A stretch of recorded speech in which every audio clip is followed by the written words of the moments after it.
Lo del sínodo de la Amazonía, algunas cosas de lo que está sucediendo allí es tan grave, tan escandaloso, que parece irreal.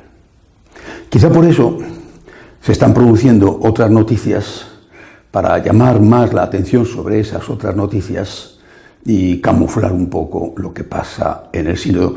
Es como lo del prestidigitador, el mago que distrae la atención del público con una mano mientras que con la otra lleva a cabo el truco. Empezar el sínodo con un rito de adoración a los dioses de la fertilidad en los jardines del Vaticano, al lado de la gruta de Nuestra Señora de Lourdes, adorando a dos tallas de madera indígenas de dos mujeres embarazadas desnudas y a un falo de considerables dimensiones, eso es una provocación.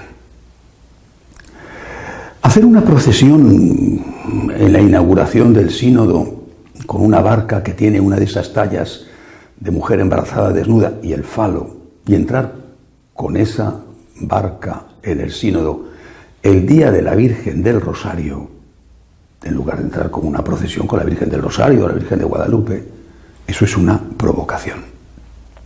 Y luego viene lo demás, que es mucho más grave.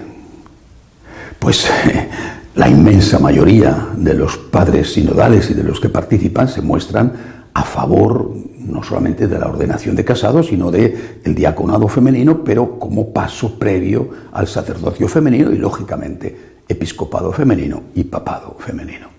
Eso es más que una provocación.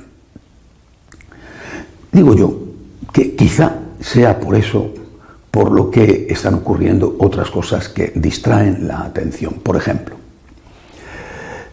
que justo antes de que empiece el sínodo, y estaba previsto ya y se sabía lo de el rito de adoración a los dioses de la fecundidad y lo de la barca, eso ya estaba preparado, tenga lugar la inspección en la Secretaría de Estado del Vaticano para intentar encontrar pruebas de un presunto delito económico.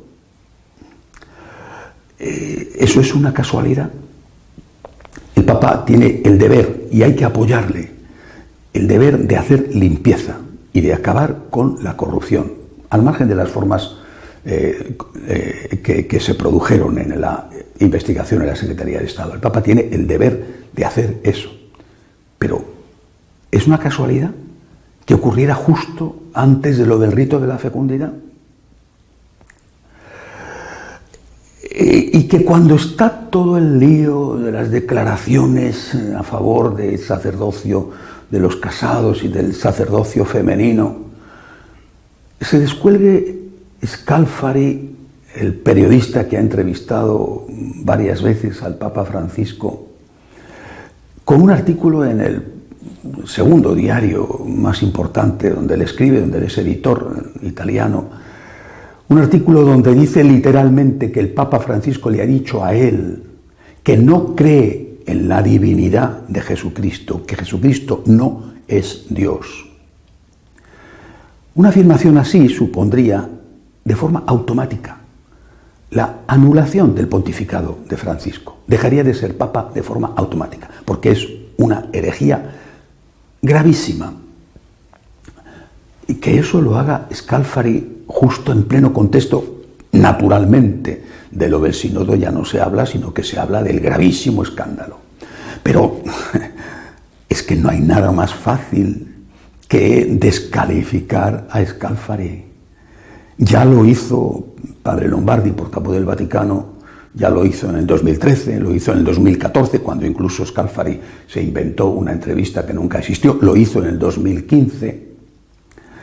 Es cierto que ahora el director de la sala estampa, de la sala de prensa del Vaticano, Bruni, hizo al día siguiente, presionado por los medios que se volvieron locos con esta afirmación, hizo un rechazo de las declaraciones de Scalfari, pero fue un rechazo muy ambiguo. Pero bueno, al día siguiente el responsable de las comunicaciones del Vaticano Ruffini ya lo dijo con toda rotundidad. Lo que ha dicho Scalfari no lo ha dicho el Papa. Vale.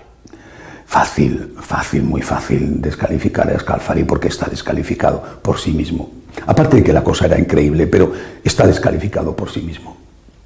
Y luego hay una tercera cosa, que tampoco me parece casualidad. Entrevista del cardenal Sarà, uno de los hombres más odiados por los progresistas liberales, más atacados e insultados. Entrevista del cardenal Sarà al primer periódico italiano, donde elogia al Papa Francisco, donde dice que es el hombre providencial para este momento concreto de la historia de la Iglesia. Eso es un amigo, y no los que pasan por ser amigos del Papa.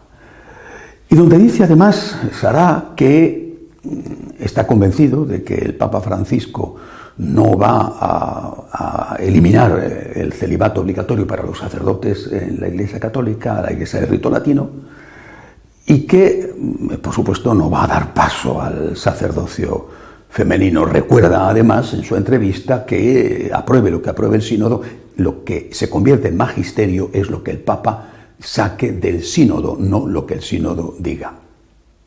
Por cierto, lo de que el Papa no tiene capacidad para eliminar el celibato, eso lo ha recordado también el cardenal Miller, que fue prefecto de Doctrina de la Fe. Bueno, 3 acontecimientos a cual más sonado.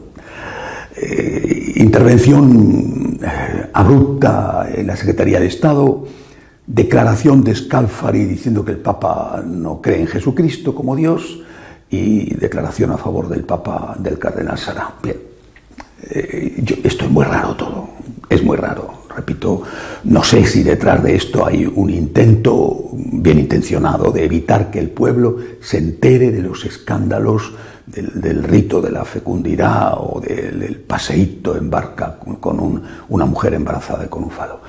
No lo sé, pero desde luego es muy raro y no me parece que sea una casualidad. Se podía haber investigado en la Secretaría de Estado otro día. Y lo de Scalfari, repito, facilísimamente desmentible. Lo de Scalfari suena o huele a un favor de un periodista a un amigo sacando esa declaración, por supuesto falsa, sacando esa declaración y que la gente piense en eso y no en otra cosa. Lo que está pasando en el sínodo es muy serio y tiene algunas cosas, repito, que son escandalosas.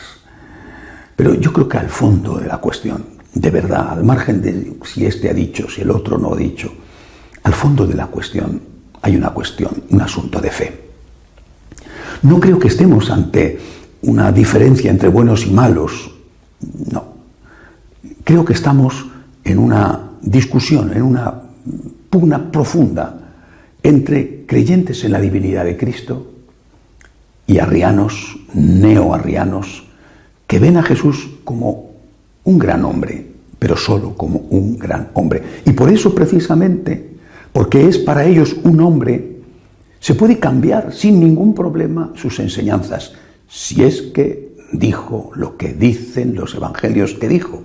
Pero incluso suponiendo que dijera lo que dicen los evangelios que dijo, ¿y qué más da? Si era solo un hombre, un gran hombre, pero solo un hombre, pues claro que se pueden cambiar sus enseñanzas, hay que ponerlas al día y no hay que estar esclavos de los dogmas o de la palabra de Dios o de la tradición. Repito, creo que es un debate de fondo entre los que creemos, pecadores o no pecadores, pero los que creemos en la divinidad de Jesucristo y los que han dejado de creer en la divinidad del Señor. Pero si creemos en la divinidad de Jesús, tenemos que tener paz y esperanza. Porque si creemos en la divinidad de Jesús, creemos que Él es el Señor de la historia y que Él es el que lleva adelante la Iglesia, también en este momento de tantas incógnitas y tantas provocaciones. Quizá esas provocaciones tengan precisamente como objeto buscar un resultado, porque cuando se provoca, y se provoca de forma deliberada, lo que se busca es que el provocado reaccione con la misma agresividad. Dicho de otra manera, lo que se busca es que se vaya. Y quizá quieren que los conservadores nos vayamos porque no tienen la seguridad de que si no nos vamos puedan hacer lo que quieren con lo que quede de la Iglesia. En todo caso, repito, es una cuestión de fe. Creemos en la divinidad de Cristo y en su humanidad. Creemos en la maternidad divina de María. Y porque creemos en esa divinidad de Cristo, estamos seguros de que el Señor es el dueño de la historia. Estamos en sus manos y eso nos hace tener paz y esperanza en medio de este caos y de esta confusión. Los que no creen en esa divinidad al final creen que son ellos los dueños de la historia y por eso intentan manipularla. Se han equivocado y se equivocan. Creemos que el Señor, Jesucristo nuestro Señor, es Dios verdadero y hombre verdadero. Esa es nuestra fe, esa es nuestra esperanza. Hasta la semana que viene, si Dios quiere.